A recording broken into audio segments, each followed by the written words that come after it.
This episode is made possible by NetSuite by Oracle and Brex, the AI-powered spend platform. Hello, this is Jason Godley, CFO at Exactly, welcoming you to the CFO Thought Leader Podcast. This is episode 1021.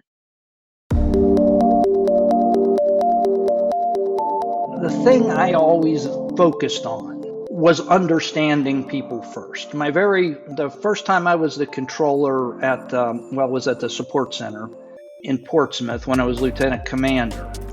The guy before me had been a very rigorous budget guy. I mean, he got into everything. And he had an incredibly detailed budget for every element of the support center. And that was fine. But we changed things a little bit. I'd go around and I'd talk to the people about, well, what's the thing you can't do? What's the thing you want to do? What's the thing you really want to achieve?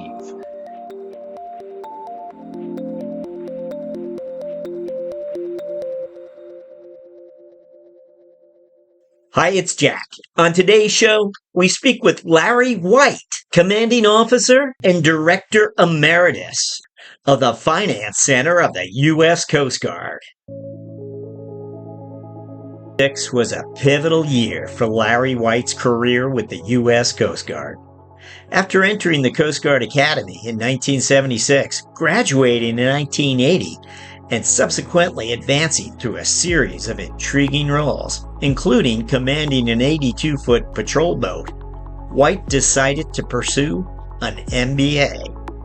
The Coast Guard agreed to fund his education, enhancing his resume and making him an attractive candidate for Fortune 100 companies. Yet Larry White had no intention of leaving the Coast Guard. You'll hear that story and much more on today's episode. We'll begin after this. 37,025-1. These are the three numbers to remember to get the visibility and control you need to make the right business decisions instantly. 37,000. That's the number of businesses which have upgraded to NetSuite by Oracle. NetSuite is the #1 cloud financial system, streamlining accounting, financial management, inventory, HR, and more. 25. NetSuite turns 25 this year.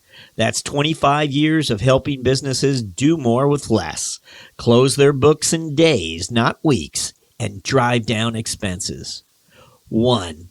Because your business is one of a kind, you should get a customized solution for all of your KPIs in one efficient system and with one source of truth. Manage risk, get reliable forecasts, and improve margins. Everything you need, all in one place. Right now, download NetSuite's popular KPI checklist designed to give you consistently excellent performance, absolutely free, at netsuite.com/KPI. That's netsuite.com/KPI.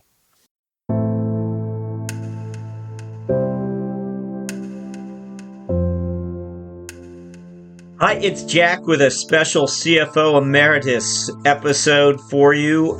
We are very pleased to be speaking with Larry White. Larry, welcome. Great to be here, Jack. Thank you. As some of you may know, Larry White is the former commanding officer and director of the Finance Center at the U.S. Coast Guard. His career with the Coast Guard spanned 27 years, and in certain respects, it's a career that resembles and has much in common with many of the finance leaders we speak to. But in other areas, I think you'll find it unique and different. And our plan is to have our discussion today highlight both. But before we ask you to reflect on your early years and go way far back, tell us about the Finance Center, where you were the commanding officer, where you actually oversaw and led this important operation. Yeah, the Coast Guard Center was actually my final job in the Coast Guard, it was a job I wanted very badly because I'd actually been on the startup team when we set up a national Coast Guard finance center back in about 1988 or 1989. And so I aspired to that job for many years. So what it does is it does all the accounting transaction processing for the Coast Guard, as well as we did the Transportation Security Administration and a couple other components of the Department of Homeland Security. You'll find this out as we talk. I have a couple of unconventional views on things, but I always looked at it as my accounting factory, and we pumped out, about 1 billion transactions a year, and we did a lot of things. We had big computer systems, and we did the financial reporting for the Coast Guard. But the bulk of it, like many things in the Coast Guard, is about really providing service to your internal customers. Of course, you have to meet the demands of the external, but you're also trying to take the nonsense away from the people that are actually doing what people pay the Coast Guard to do, and allow them to focus on that and not on things like accounting and administrative things. Well, I've been waiting to ask this question. We really want to know, who was that kid way back when and why? Why join the Coast Guard? What was that kid about? Who was he? Well, it's actually kind of almost accidental.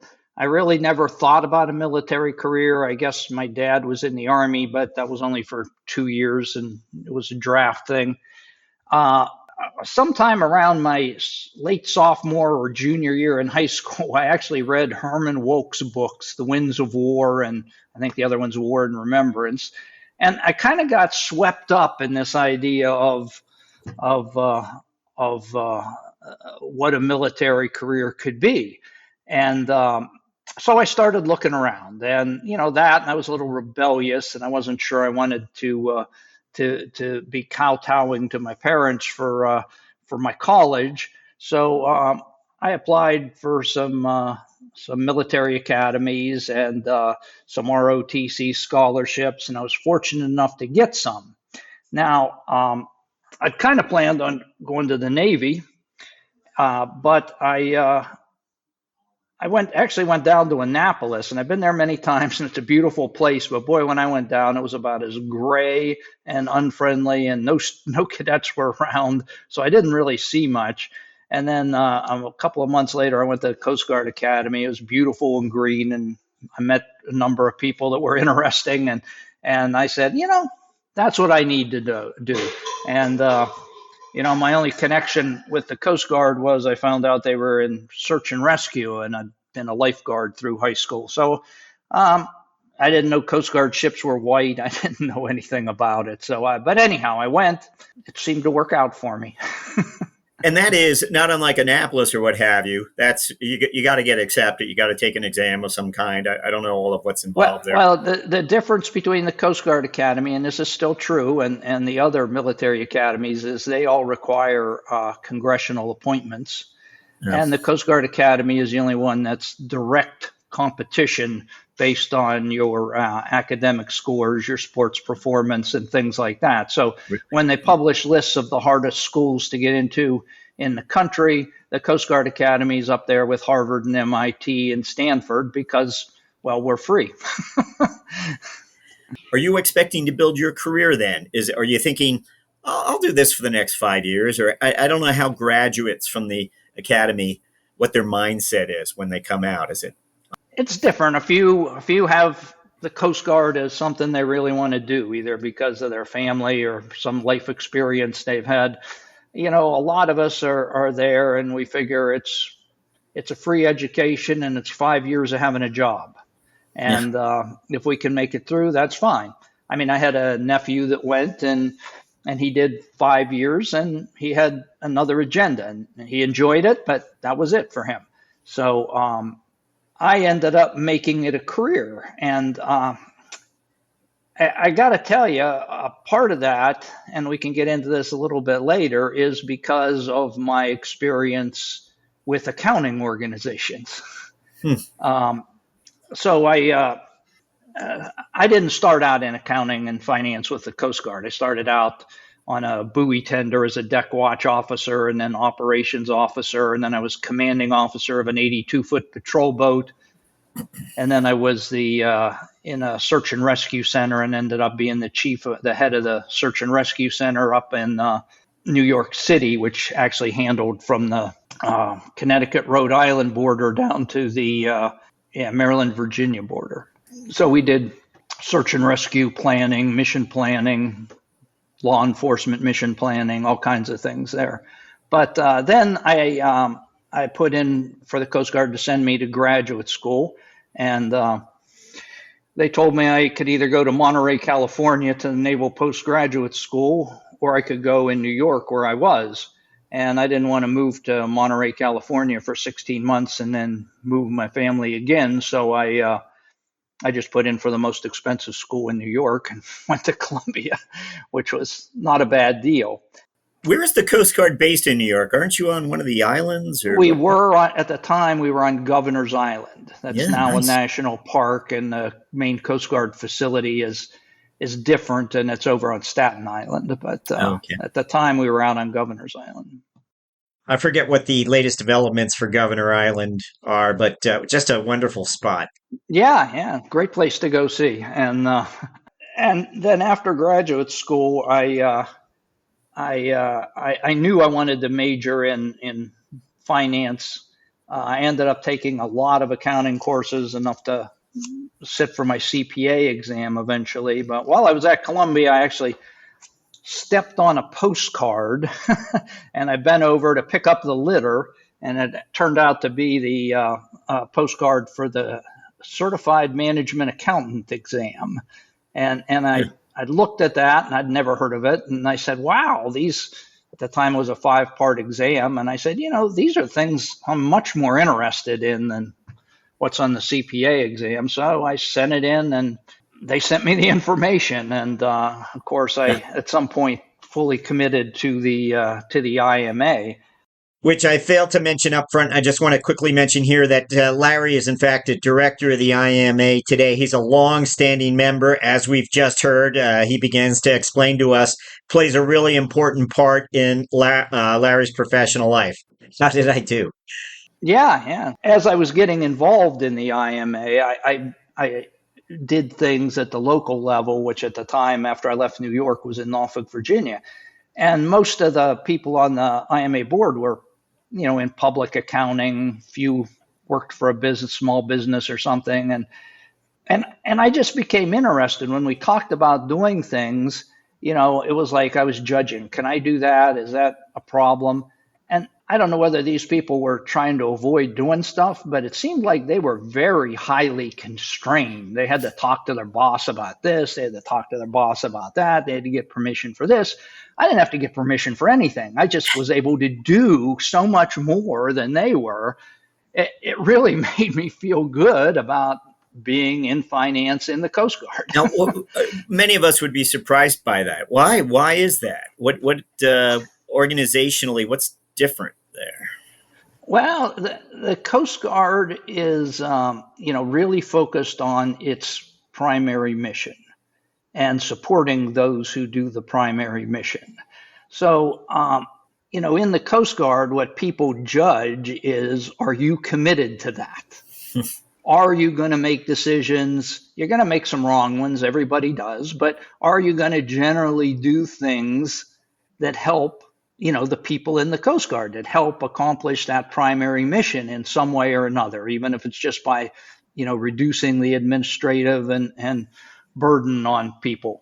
And, I was committed to that. Having been in operations, I always think about the operation, the bigger goal first, and how finance, in my case, and logistics, I had a lot to do with logistics and things, contributes to that. And so in the Coast Guard, as long as as a general rule, as long as your bosses see you as fully committed to making a better Coast Guard, you have a lot of freedom to innovate and a lot of freedom to do things. So I think in part what you're telling us is that it wasn't as though you had this itch to get out into business, into commercial companies, because you realized you could make an impact right where you were. It wasn't like you had to leave to really drive change, or as we like to think. Well, I there were those opportunities, I suppose, but I mean, I just always felt like in the Coast Guard, I had so many degrees of freedom to operate and innovate and do things that, over and over again, it was proven to me that most people in the private sector were on a little bit more of a knife edge in terms of job security, in terms of confidence about what they could do. Um, and, I was happy with what I was doing. I wasn't being paid fabulously, but I was being paid enough and I was getting by. And I anticipated that I'd be able to retire in a reasonable period of time. 20 years, it looked like I was going to make it. And, and, so I just always felt like I was in a good spot. The other thing that I heard a lot of people talk about kind of a little bit later, not right away, but was ethics and integrity, and they frequently had to evaluate the ethical climate and the integrity of their bosses, and I saw people having long conversations about this kind of stuff, and it occurred to me that I never had to think about that. I really, in the Coast Guard, that was not a thing. I mean, I found a lot of people that broke some rules, but they only broke them for the most part trying to do something good. They did an illegal procurement. Why'd they do the illegal procurement? They weren't trying to put stuff in their pocket. They were trying to get the mission done.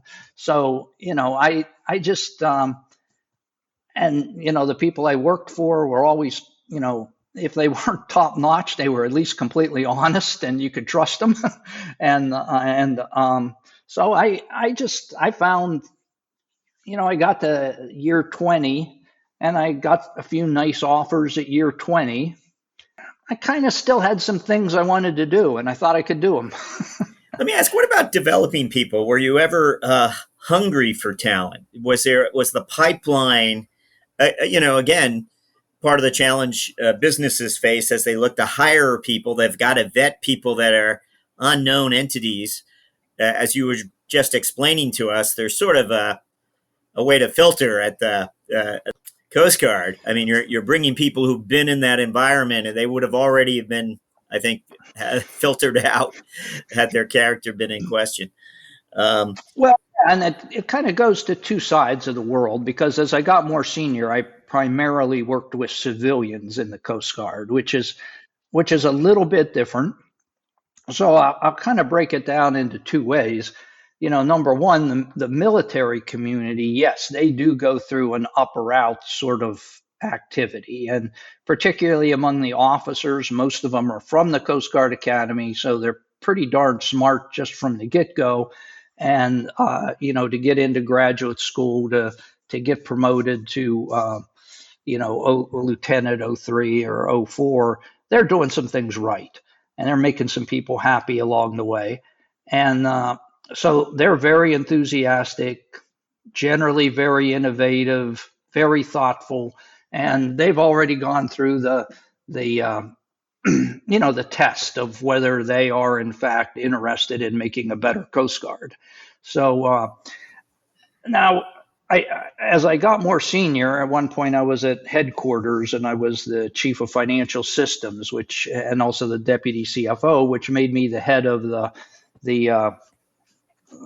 financial management in the Coast Guard. And Larry, I just want to rattle off some of the titles before then, just to they sound very familiar. They sound almost very much typical finance ladder. But as you climb the ranks from late 1989 on forward, you had the title Controller and Chief of the Administration Division. Then you were Controller of the U.S.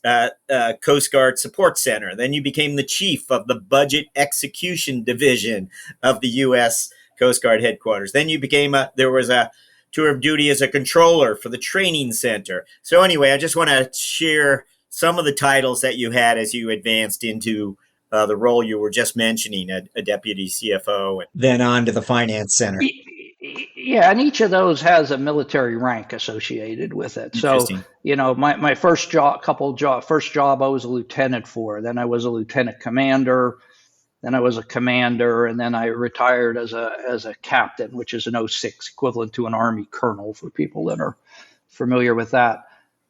And so when I was talking about being deputy CFO and chief of financial systems, I was a captain. Actually, I got the job as a commander, but then I got promoted.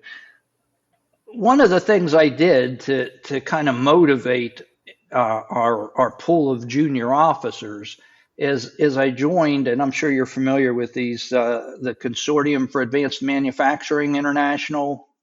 That's what it was at the time. Now it's a Consortium for Advanced Management International. And I had the Coast Guard join that. And what I did is I picked 10 junior officers, usually lieutenants, that were in key finance position around the Coast Guard. And every quarter, I paid for them to come to one of those meetings and participate in one of those work groups.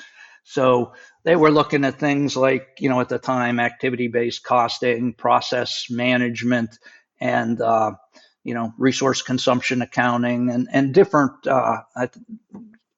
things that CAMI had going on. So I was using them to try to develop innovative management methods, and for them to apply them, within the Coast Guard to gain new insights into what the Coast Guard needed to do to better tell its story to the world and manage its resources. So that was, in my opinion, my big contribution to developing people.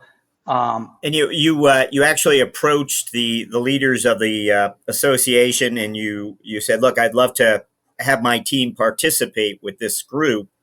Can we create a program to make that happen?" Or was it not as official as that? Oh no, CAMI had a program. Yeah. They charged companies, I think at the time it was $25,000, and you could send up to 10 people to every quarterly meeting and to participate in their work groups. So that was an existing thing. I'd become aware of it a few years before, and I was very excited that I was able to, within the Coast Guard, that was one of the innovations I was able to do. Hardly had to ask anybody. Just to state the obvious, though, what you've done is, or what you're doing is, you're exposing your people, some of your senior people, to different ideas and different exposure that, within the Coast Guard, you could be siloed to some extent. This was a remedy.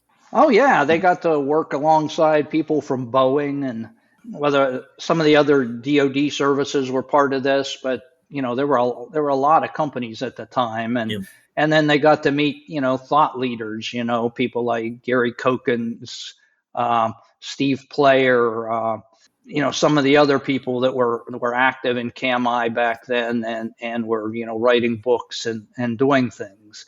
And, a lot of my guys got to participate in or got their names in those books. And that was very exciting for them. They could put that on their performance report, and, nobody else had stuff like that.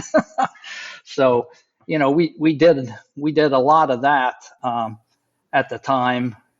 During your tenure at the top there, and again, I just want to ask you about some of the more transformative initiatives that might have gotten underway or that you helped champion. Am I overstating the nature of some of what you were doing or what you were hoping to achieve? Well, I like to think we did. We did some at the time we did some really innovative financial systems. Number one, we stood up a centralized finance center, which was kind of a trend then, but we did it. We actually put together some very early automatic three-way pay systems. So if the purchase order matched the invoice, which matched a receiving report, the computer back in 1989 could automatically pay without getting a person's approval. So, now that's pretty common, but at the time it was something different. But when I got back to the finance center, the problem was a little bit different. When I got there, we had a 25-day backlog in payables, which was kind of interesting. That sounds bad, but the government doesn't pay till 30 days, except on a very few contracts. So 25 is perfectly fine. But my argument was, if you can manage a backlog of 25 days, why wouldn't you have your backlog be 0 days or 1 day, depending on how you look at it? And so we put that into effect. And over the course of it took about a year, maybe a little bit longer, we actually made that happen. And what was interesting about making that happen, and this is kind of an anti-technology story to tell you the truth, is our computer folks were pretty tied up doing some complicated things. So there wasn't a whole lot of extra time to fix these little tiny systems that were doing the payables that were kind of routine and had been in place. So I told the accounting technicians in payables, we're going to do this without computer changes. It's going to be the way you work.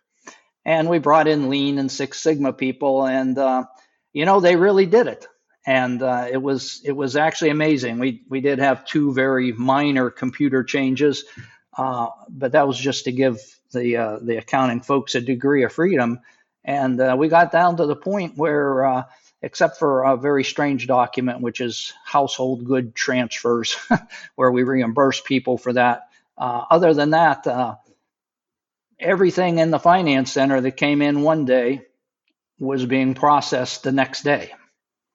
And, that actually saved us $1.5 million in overtime, which was at the time kind of amazing. You mentioned, Larry, the lean consultants and the Six Sigma consultants. When you brought in consultants, tell us about how you used them. How would they be used? Well, typically the consultants, they had a training role and they had a consulting role. So we did the typical thing you do with Lean and Six Sigma. We trained, yellow belts and green belts and things like that. So we had a lot of the teams working. When we took on a bigger, hairier project that was potentially going to have more impact, I would sometimes have the consultants, the black belts themselves, actually spend part of their time leading that project. So we did a little bit of. They did a little bit of both. Yeah. It really worked out. The biggest thing was making it okay for people not to be busy. Yep. You don't think about this in an organization, but if you're starting to experience a lot of idle time, either your sales are down or your people are doing really well. And, that's what we had to identify was the idle time and make it okay to finish your work, be idle. Clean your desk. Was there any thought leadership that you recall, or was there a book that was popular at the time, something that you could count on the team challenging the way they thought in some way? I don't know. Well, we did a lot of things. I talked about this a lot to the group. I made books available to all the managers. At the time, I was using a book by, I don't know, they're not still in existence. It was something called the George Group. But, so I used a lot of his books. I found some other books and some that were simpler. I had I had a professor from Babson come down and do one of those exercises with all my accounting supervisors and managers where you have to build something like with Legos and you go through various, it was an all day thing. You go through various iterative processes and at the end you come to understand about, what lean means, what one piece flow means, and how to make real improvements in a process just by way of the way you're doing it. Larry, as a finance leader in that role, you're hiring consultants, you're spending money. Maybe it's not important, but I'm trying to compare you to a corporate leader, a corporate finance leader. How Larry was able to operate, and how did maybe he had to do things a little differently than how someone in the commercial world would. How he understood how the Coast Guard upper brass, however you like to call it, looked at his operation. I mean, can you help us understand better how you drove change there, and whether you did something a little different that the Coast Guard hadn't in the past, wasn't what they usually would do?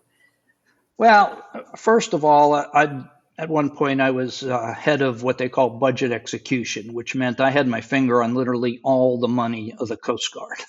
And there's different flavors of that based on government appropriations. So, and then I was involved in the deal making that went on all year long as priorities shifted and we needed to potentially move money from here to there, and then helping people either, the government's a system where you don't get to carry it over to the next year. So if someone has extra money at the end of the year, it's very important to be able to find someone else that can spend it.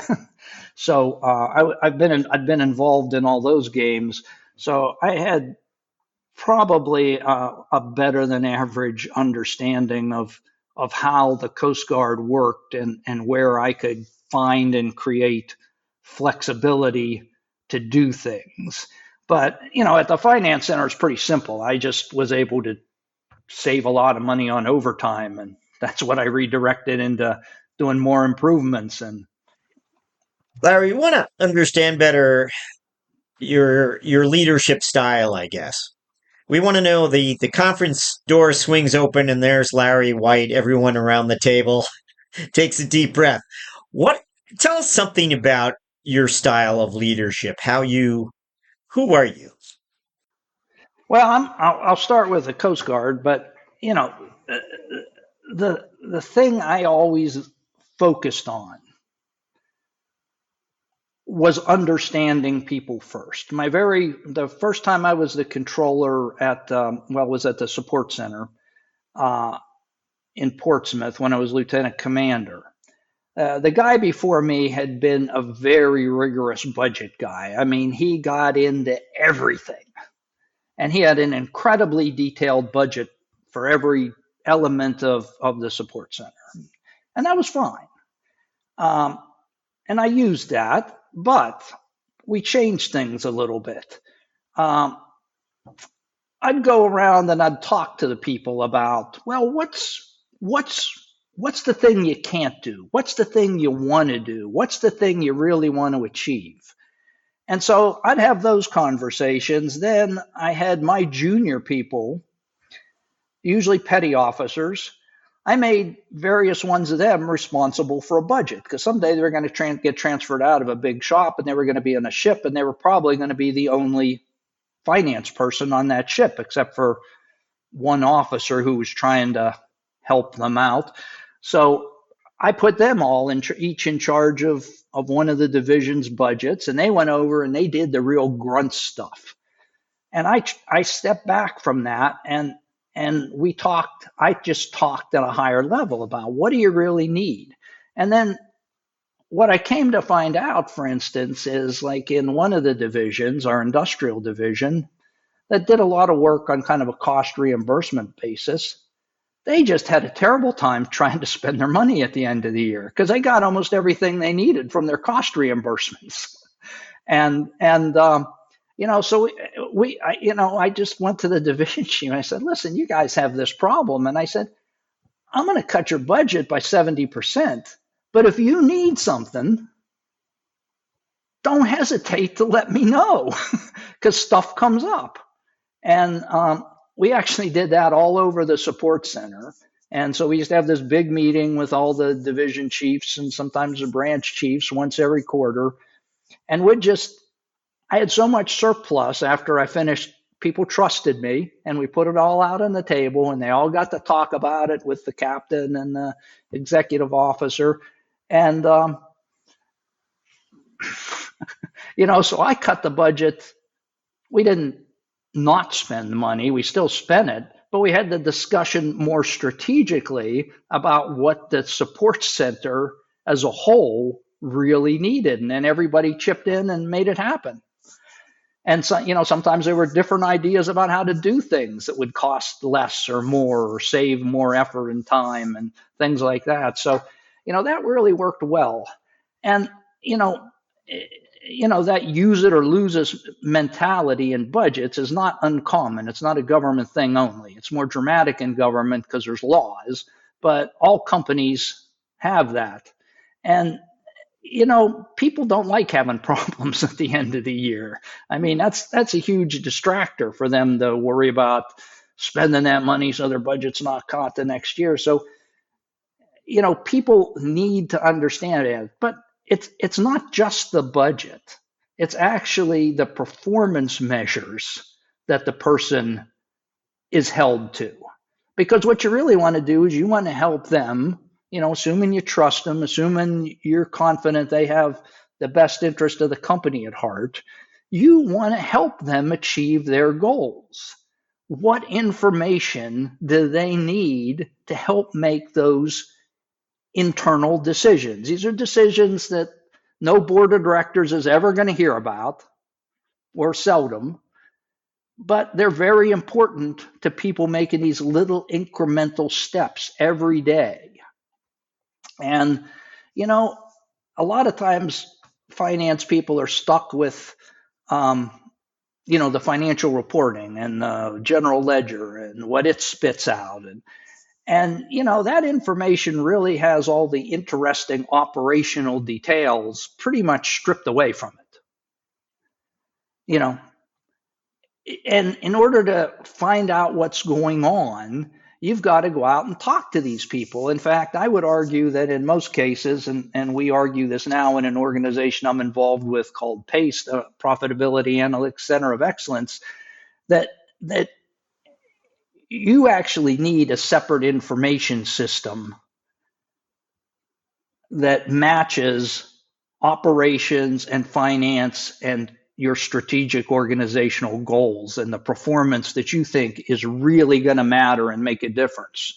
And if you can do that, not only mentally, because there's a mental aspect to that and an interpersonal dynamic associated with that, but then there's also some technical things you need to do that is also going to shift most finance people out of their comfort zone, because you need to think about operations first. You need to think about what causes each step of the operation. And then sometime after you've got that ironed out, you can start to think about, maybe how much that costs. But costs don't drive much. Operational performance drives most everything. And so that should be the first component of a discussion. And if it's not, you've got to be thinking, hey, there's something wrong with this discussion. And that's not just for like manufacturing operations I'm talking about. This is service operations. Hell, this is sales and marketing operations. There are steps to the selling process. There's steps to the marketing process. And are you doing all of those well? Are you designing? We have these things called the levers of revenue management. Are you using those levers? Are you thinking about them so that you can treat customers the way they need to be treated to make them as happy as you can and extract as much revenue as you can and let them be delighted with that? So it really goes to looking well beyond money and focusing on mission. And that's the big thing I learned from the Coast Guard was focus on mission first, and most other things will fall into place. We'll be right back. CFOs and controllers, does expense management feel like a necessary evil? It's time to switch to Brex. Brex automates and accelerates spend management with easy-to-use corporate cards, travel, expense management, and bill pay, all on one AI-powered platform. Brex makes it easy to boost efficiency and compliance enterprise-wide and free up your managers, employees, and accounting team for higher impact work. Top companies from startups to enterprises are using Brex to automate manual work and transform their finance operations. We're talking DoorDash, Robinhood, Airtable, and countless other industry leaders. Ready to join them? Switch to AI-powered spend management at Brex.com. Not to go off on a tangent here, but something you said just caught my imagination. A finance person was assigned a ship. Like, is that how it works? I mean, but there's of course there is. There must be a finance person on the ship. But how does that, is that a role that you perhaps had? There was a time where you were assigned a ship for the first time? I never was, because in most cases that's an enlisted function. The finance people on board ship, sometimes they'll have we have a category of warrant officer called finance and supply, FNS. Then below that, there's chiefs, which are chief storekeeper. Then there's petty officers that are rated storekeeper, and typically, depending on the size of the ship, and a lot of ships just have a petty officer of some sort. That's their supply person. And what do? They do all the ordering for the ship, for logistics, the purchase orders, using the government systems to order things. They keep track of the ship's budget, so they're tracking the expenses. They're reconciling essentially the bank statement that would come from the finance center for the things they buy and spend. They don't have to keep track of salaries or anything, but we have what in the Coast Guard what's called an operating expense budget for every ship, and for bigger ships that's quite a lot, and it does involve fuel and things like that. So they're keeping track of all that, and if the money starts to run short in a category, they got to let the captain or the executive officer know, and then they have to go out and run it up the chain of command to see what they should do. So we do have people on ships that do that. Typically, like I say, it's between a petty officer and a warrant finance and supply officer, depending on the size of the ship and the complexity of the operation. Wow. Thank you, Larry, for allowing me to narrow the aperture there. I was intrigued by so much of what you've shared, and I know that we're pressing up against time. I want to ask you about your post-Coast Guard career, where, again, some of the professional organizations you've been part of, they become a bigger part of your life. I should mention that you were a senior advisor, of course, at Deloitte as well. So you have multiple chapters since you left the Coast Guard. But what would you share with us? Tell us about your post-Coast Guard life. Yeah. So all through my career, I've used professional certifications and involvement in professional organizations as a leverage point. So just going back to my Coast Guard career for a minute, it was said early on, like when I was a lieutenant and lieutenant commander, that Larry White had taken a risky path and he probably wouldn't be promoted because I specialized in finance. I did at one point, I did a lot of finance tours in a row, and most people do a finance tour, then they go back to a ship or being a pilot or being a marine safety inspector, and then they come back to finance, so they rotate. I never did that. And so at first people said, Larry, example of the wrong career path. Then I kept getting promoted, and all of a sudden there were reasons why I could get promoted, and it was interesting. But I really give most of the credit to professional certifications and my involvement in professional organizations. I mean, I'm still to date the only person who's been the global chairman of the IMA as an active duty military officer. So, I did things like that. I was put on an International Public Sector Accounting Standards Board, while I was a captain in the Coast Guard, which was pretty unique. And so I set myself up very well with, expertise and experience and connections. And actually, the day after I retired, I signed 2 employment agreements, one with Deloitte and one with the Resource Consumption Accounting Institute to be their executive director. And I did both of those jobs. I worked with Deloitte for about 7 years. I was actually a work-on-call employee, so I was with them for 7. I probably worked 4-ish years total, partly because I took time off to take international trips and travel. And then I did the Resource Consumption Accounting Institute for a total of 14 years before we finally closed that down. And so the thing I really wanted to do was I really wanted to improve. At the time, my thinking was cost management. I just feel like most U.S. companies do a bad job of cost management, and they don't.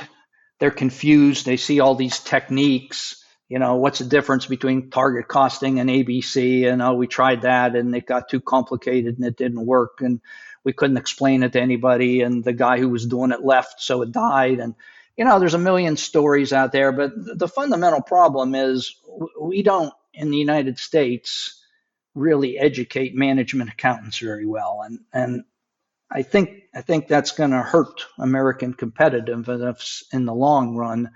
Although there are some changes in the American economy that I think are compensating for that a little bit. So I spent most of my time after with IMA. I was with the International Federation of Accountants on various committees of theirs, the Professional Accountant and Business Committee. I actually did some AICPA committees at various points in time. And now I'm actually on the board of COSO, which we all know from the SOX Act. So I keep my hand in the traditional accounting, but I'm a really strong believer in a focus on internal decision support, both in revenue, costing, and investment. And by that, I frequently mean not just capital investment, but intangible investment as well in future capabilities. So as I've gone on, that's really been my focus. Since we shut down the RCA Institute, we did a group of us stood up this Profitability Analytics Center of Excellence. We've grown that to about 30,000 followers. We do some conference, do some webinars, put out information almost every day, and are trying to build, some real momentum around looking at things from an internal decision support point of view. Of course, I'm still active with the Institute of Management Accountants, and I'm working with COSO, which is, has done the internal controls, and I'm very big on broadening internal controls well beyond financial reporting. Enterprise risk management, something that's really critical to profitability and planning for the future. And now COSO's initiated a project to do a governance framework to kind of fill in the gaps around management. And again, that needs to, in my opinion, be far more than just regulatory requirements. It needs to be about what it takes to be a good management. And as I think about that, I think about a lot of the things I've learned over the years, and a lot of those come from the Coast Guard. Nice. Well, Larry White, thank you so much for making time for us. All right, it's been a pleasure. Enjoyed talking with you, Jack.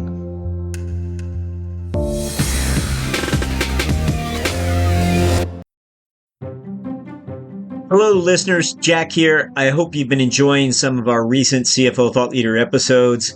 To better serve you, we need your feedback. And our 2024 listener survey is now live. What do you like about CFO Thought Leader? What don't you like about CFO Thought Leader? This is what we call continuous improvement. We want to serve you better, but we can only do that by hearing from you. You'll find our 2024 survey right on the nav bar at cfothoughtleader.com. To demonstrate our gratitude, survey takers will receive a $10 savings coupon on the purchase of our new book, The CFO 500. Take the survey and the coupon is yours.